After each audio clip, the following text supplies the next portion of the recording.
I want to revisit the topic of stretching. One, to clarify a couple of things, and one, to bring in a piece of information that I had not considered on my previous video, but shortly thereafter did. Okay, so to reiterate, longer muscles do not equal stronger muscles. It's simply pure fallacy.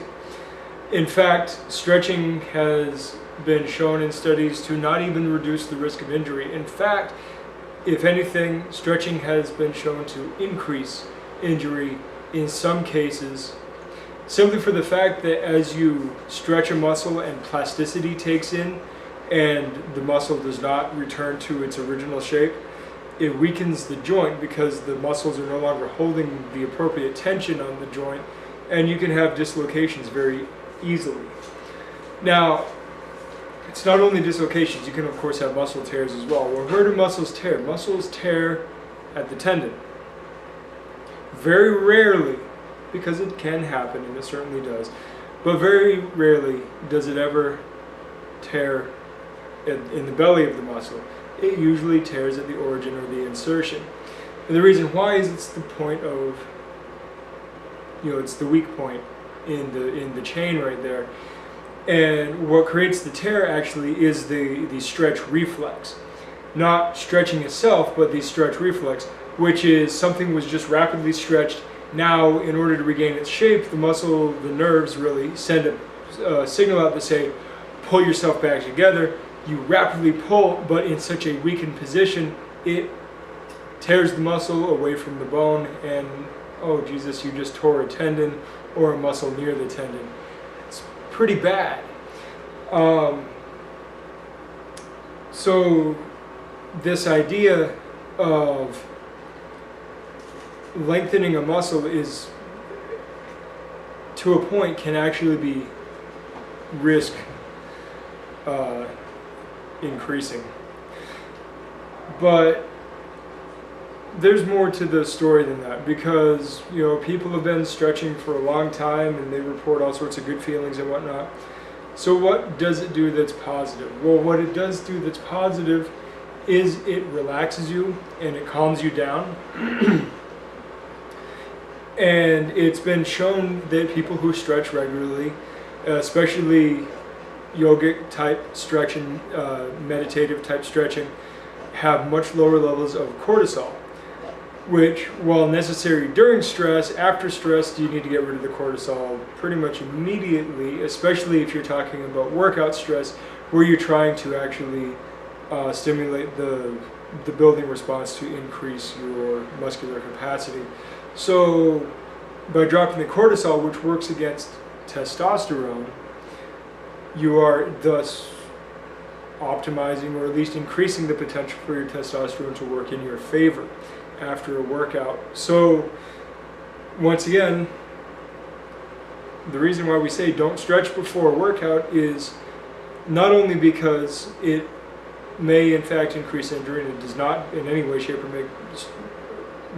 form make you stronger, but that cortisol response, you actually need the cortisol during the stressful situations. Cortisol isn't 100% bad. Like anything in the body, it has a homeostatic balance. It's just once the stress is over, it needs to go away so that you can get back to building things up. Now, one more piece of the puzzle is stretching. Stretching does in fact lower your ability to output effort in a muscle. It lowers your muscular output. One study, I want to say it was the University of Ohio, but don't quote me on that. Please don't quote me on that. I can't remember. It's been years since I looked at that study, and that study could have been trumped in this time. However, I keep seeing study after study, report after report of this stretching phenomenon needs to go away. The fact is, though, that your muscular output goes down, and it's twofold. One, by physically lengthening the muscle and increasing plasticity of the muscle, you are creating a longer span that the muscle has to contract over, which means you're going to get slower contractions simply by virtue of time. And it's distance versus time, right? And then on the other side, it sends a nerve response. It's that relaxation response. It sends a nerve response, say, hey, well, we're stretching this. We really can kind of just shut this muscle off for a little while. Problem is that it's going to lower your output, and it means you're going to have a much less productive workout session. And in some cases, especially if you haven't been stretching, all of a sudden you stretch and you try to throw up the same weight that you were before you added stretching in your routine, you have a significant chance of failure and injuring yourself, which is always a bad thing.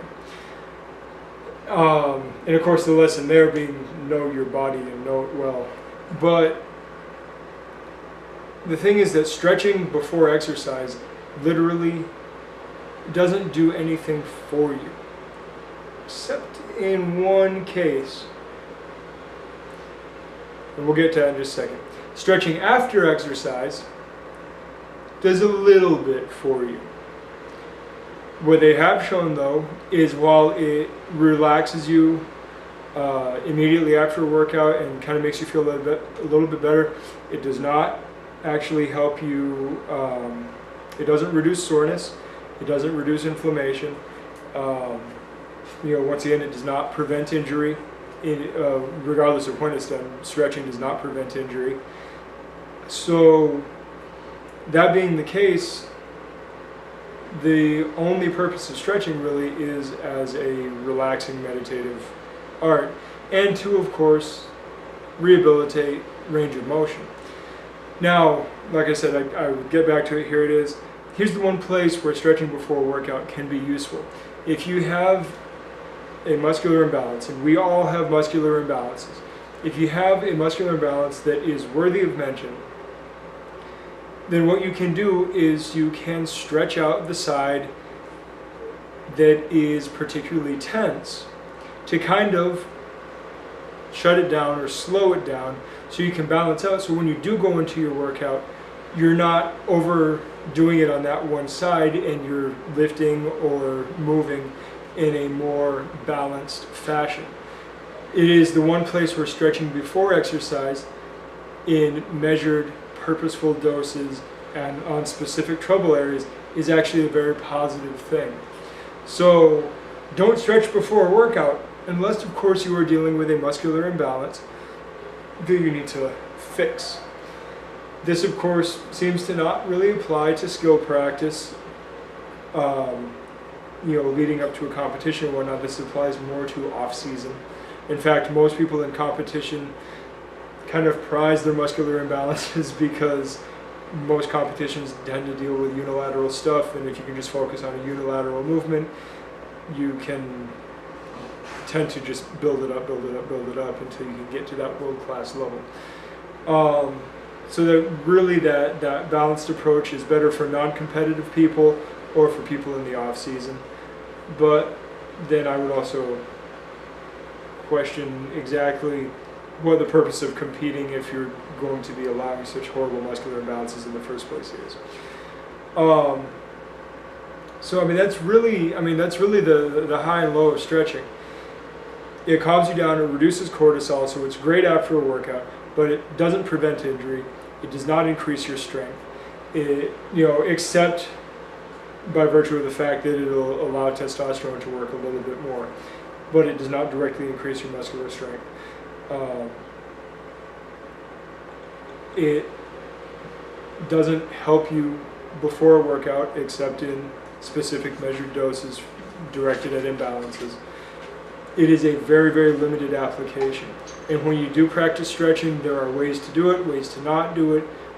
The classical static stretching is the worst, the least useful, other than, of course, the ballistic stretching that we so hear about that can actually create that stretch reflex which will damage you. So if you throw out ballistic stretching and you throw out static stretching, then you're left with PNF, you're left with flow yoga, and you are left with loaded progressive stretching. Pick your poison, depends on what you're into, I guess. But the thing is, understand why you're doing it, understand what it's useful for, understand what it actually does. The beauty of something like yoga is the fact that yoga is including isometrics in it. Isometrics increase your tendon strength and increase joint health, So through that stretching, you're actually kind of playing at the duality of it. You are stretching and potentially weakening joints, but at the same time you're applying isometric tension, which is strengthening your joints. You are applying a check and balance in the system itself. That's why I enjoy and like yoga.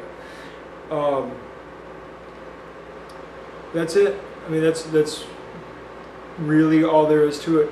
As far as range of motion, there's kind of just a normal range of motion, and as long as you are working your movement skill throughout a full range of motion and you are working out muscular imbalances, you don't really need specific stretching. You just simply need to work your range of motion through the full range.